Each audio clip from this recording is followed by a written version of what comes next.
गुस्सा भाई, फ्रस्ट्रेशन भरा है हर एक मैनचेस्टर यूनाइटेड फैन के अंदर। एंड ना अब ना वो फ्रस्ट्रेशन की लिमिट पार हो चुकी है। And that is why protest will happen on 9th March, Manchester United versus Arsenal वाले मैच से पहले।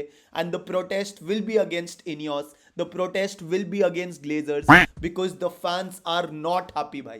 तुम्हारे टिकट प्राइसेस राइज हो रहे हैं, ठीक है, तुम you are firing employees left right and centre, 200 employee तुम फायर कर रहे हो मैनचेस्टर यूनाइटेड से। 2000 ऑपरेशंस के बंदे, फाइनेंस, मार्केटिंग के बंदे who earn 50,000 pounds per year.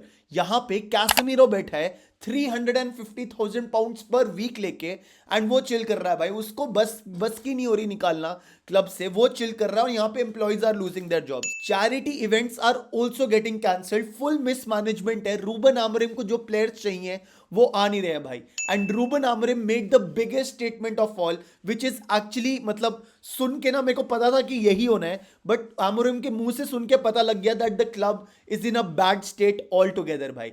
He said in order to buy players we have to sell players भाई। मतलब इनियोस पैसा नहीं डाल रहा है क्लब में, we will only have to sell players to get some money भाई। क्लब के अंडर डेट बढ़ते जा रहा है भाई, and there is interest also on the उधारी भाई, which is close to 60-70 million which we play every year भाई। ग्लेजर्स बोल रहा है इनियोस को कि भाई you are in charge of sporting operations, तो तुम डेट पे करो। इनियोस बोल रहा है ग्लेजर्स को कि भाई हमारे टाइम पे थोड़ी था डेट, हमने तो लास्ट ईयर रिज्यूम करा है, तुम डेट पे करो। और उसके चक्कर में हमारा यूनाइटेड फैंस का जो क्लब डीएनए है, कल्चर जो है क्लब का, that is getting ruined, because हम अब अकेडमी प्लेयर्स के बारे में बोल रहे हैं कि उनको जाना पड़ेगा ताकि थोड़े पैसे आए क्लब में भाई। Left right and centre we are literally and something needs to change, and this is why the protest is there भाई। सो भाई एक बात तो तय है, टॉप मैनेजमेंट का मोटो क्या है भाई हमारे, pure profit before everything, and that is a fact यार। छोड़ो भाई, मैं ना यार रोना मचाते रहूंगा। Let's move on to the first news यार। So Chido Obi Martin is training with the main squad. A lot of you wanted कि चीडो ओबी मार्टिन आ जाए अकेडमी से। He scored a hat trick against Chelsea last week under 18s में, and this is the latest news. The prospect of Chido Obi being called at Manchester United's first team for the game against Tottenham appears increasingly plausible yaar. Again, he's training with the main squad. Will he play or not is a question mark, because Ruben Amorim ने अभी press conference में बोला था that a few players are injured and one of the player is ill also. अब अगर Rasmus Højlund या Zirkzee में से कोई injured है तो maybe Chido Obi Martin gets a chance to come from the bench. Otherwise, I don't think he will get the playing time on the pitch, but it's good that he's, you know, spending time with the main squad. He will learn the Ruben Amorim system, and you never know bhai.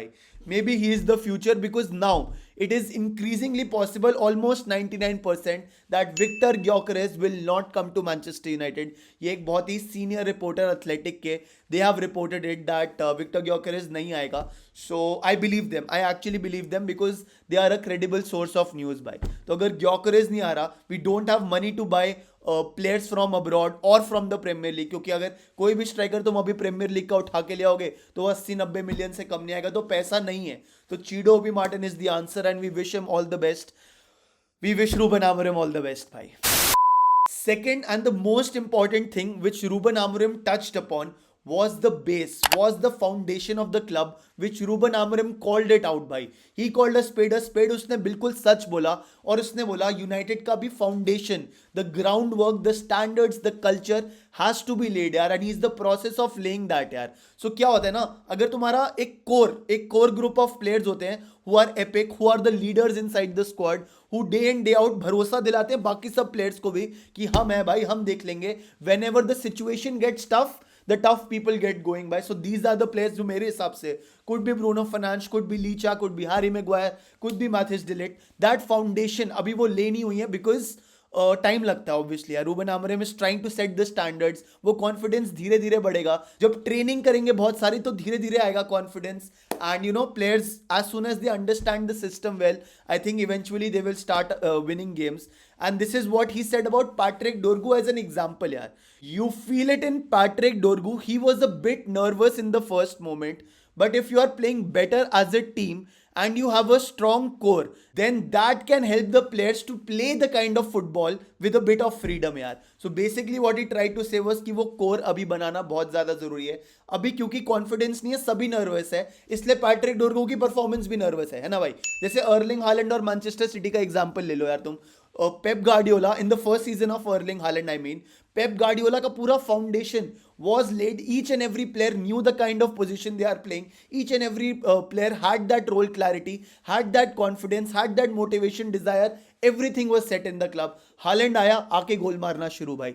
Same, if you look at the example of Liverpool, Klopp ने he took 2 years to lay the foundation of Liverpool, make them a great team day by day, and then Arne Slot आया and he's capitalizing upon the already set culture in the club भाई. हमारा अभी क्या culture था club में यार, 5 दिन की छुट्टी मिलती है, हम 13th in the Premier League है, प्लेयर फ्लाइट लेके जा रहे हैं बास्केटबॉल मैचेस देखने भाई. तो अगर ऐसे कंफर्टेबल लाइफ जियोगे तो कुछ नहीं अचीव करोगे. एंड वही dressing room atmosphere, environment, tactics, confidence, everything needs to grow, and it takes time, and this is what Ruben Amorim was talking about. Towards the end, I will end up with this news that Victor Osimhen is on Manchester United's radar and is an admirer of the club. He is expected to leave Napoli this summer and is ready for a new challenge in European football भाई. देखो अब European football में ठीक है, मतलब मेरे को पता नहीं यूनाइटेड में यूरोपियन फुटबॉल हम खेल पाएंगे कि नहीं खेल पाएंगे. Obviously Europa league, conference league, जो भी है, but at the end of the day we need players like Osimhen. Some people can argue कि यार नहीं हो पाएगा ओशिमन से, उसका थोड़ा सा प्रॉब्लम है attitude wise, but I think these are the players we need, and the only way we can get these players if we win a competition भाई. या तो थोड़ा सा पैसा है, अगर हम FA कप जीते या यूरोपा लीग जीते, है ना भाई. तो जब वो पैसा आएगा will be able to lure players that आओ भाई we'll play European football next season also. So let's see तब क्या होता है. But yeah this brings us to the end of this video guys. Please like, share, subscribe कर देना, and thank you for joining. Love you भाई. See या. यो ओजी squad, आज ना तुम कमेंट सेक्शन में लिखो हाँ भाई, ठीक है, हाँ भाई लिख दो. बाकी लोग जो यहां तक ये वीडियो नहीं देख रहे होंगे उनको समझ नहीं आएगा, but you are my OG people who watch the video from start till the end. So love you guys the most. हाँ भाई in the comment section, and see you भाई. Bye gun.